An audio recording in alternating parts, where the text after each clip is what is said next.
네, 이번 시간에는 곧 다가올 법인세 신고 시즌쯤에 준비해서 연말에 주의해야 될 사항들에 대해서 말씀드려 보겠습니다.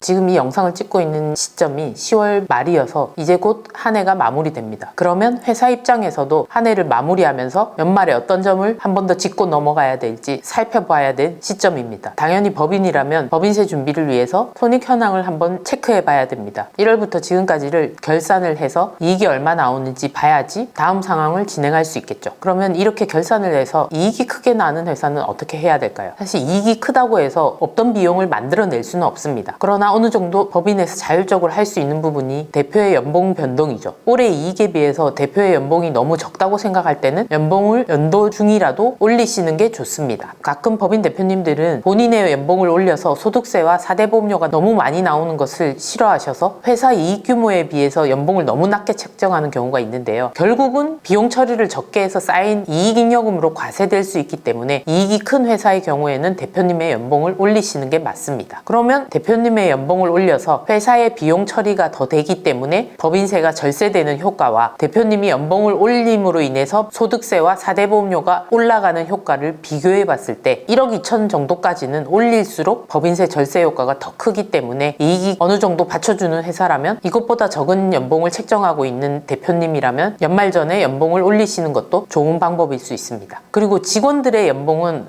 연봉계약서로 어느 정도 정해져 있기 때문에 대표님과 직원들의 연말 상여를 고려해 보는 것도 비용 처리하는 데 도움이 될 수 있습니다. 직원의 경우에는 상여가 딱히 문제가 되진 않지만 대표님 즉 임원의 경우에는 상여를 한도 규정을 넘어서서 막 지급하시면 안 되겠죠. 한도 규정이 뭐지? 이렇게 생각하시는 분은 임원의 보수의 지급 규정을 얘기 드린 다른 영상을 꼭 참조하십시오. 임원의 보수나 상여 등은 정관의 규정 없이 마구 가져가시면 나중에 비용으로 인정을 못 받으실 수 있기 때문에 규정을 반드시 두시고 그 한도 내에서 가져갈 수 있음을 기억하셔야 됩니다. 그래서 이익이 많은 회사는 연말 전에 미리 손익을 보고 상여의 규모도 책정을 하시는 게 좋습니다. 그리고 꼭 이 상여 외에도 우리 회사가 올해 이익이 많은 이유가 특별히 다른 해에 비해서 이벤트가 있어서 회사의 이익이 커졌다. 이렇다면 특별 상여 또는 성과급을 고려해 보시는 게 좋습니다. 직원들의 경우도 이런 성과급 특별 상여에 대해서 근거 규정을 두셔야 되지만 특히 임원의 경우에는 정관의 특별 상여 한도라든지 지급 규정에 대해서 반드시 유무를 확인하시고 그 규정 한도 내에서 지급을 하셔야 되겠습니다. 그냥 아무 일 없이 지급하시면 안 되고 정말 회사에 매출이 급격히 신장되는 그런 특별한 이벤트가 있었는지 그렇다면 그런 내용을 결의서를 통해서 잘 마련해 두시고 나중에 성과급이나 특별 상여에 대한 근거 규정으로 마련해 두시기 바랍니다. 또한 이익이 큰 회사는 임원이나 직원들이 퇴직연금에 가입되어 있다면 추가적인 불입을 통해서 이익이 많은 해에는 비용 처리를 하실 수도 있습니다. 잘 아시겠지만 퇴직금은 직원의 경우에도 한도 규정이 있고 임원의 경우에도 한도 규정이 있습니다. 직원의 한도 규정은 이 금액까지는 무조건 지급해야 된다는 한도이고 임원의 한도는 이 금액을 넘어서서는 비용으로 인정하지 않는다. 이렇게 받아들이셔야 됩니다. 왜냐하면 직원들에게는 그런 최소한의 퇴직금 규정보다 더 많이 지급하시는 경우에는 얼마든지 비용 처리가 가능하지만 임원의 경우에는 임원 한도 규정 즉 정관에 정해진 임원 한도 규정에 따라서 지급하시던지 없는 회사의 경우에는 세법에 따라 정해진 기준보다 더 많이 지급하신다면 비용으로 인정받으실 수 없기 때문입니다. 그래서 이런 퇴직금은 퇴직할 때 일시에 산정해서 회사에 비용 처리하는 방법만 있는 게 아닙니다. 퇴직연금이나 퇴직보험 등을 통해서 매년 비용 처리도 하실 수 있기 때문에 이 방법도 적극 활용하셔야 됩니다. 특히 퇴직연금의 경우에는 매월 불입액을 정하셨더라도 당해년도에 이익이 많은 경우에는 추가적인 불입을 통해서 회사의 절세 효과를 누리실 수도 있습니다. 대신에 내년에 회사의 이익이 좀 적을 것 같으면 그때는 불입 금액을 줄이셔도 되겠죠. 이런 퇴직금 제도를 잘 활용하시는 것도 좋은 방법입니다. 연말에 일시에 불입하는 것도 가능하기 때문에 꼭 이 부분을 체크해 보셨으면 좋겠습니다. 그런데 회사에 이익이 많다고 해서 무조건 비용 처리를 많이 해야 되겠다. 이 생각을 하시기 전에 반드시 체크하셔야 될 부분이 또 있죠. 우리 법인회사가 세금 줄여주는 창업 감면에 해당된다면 어떨까요?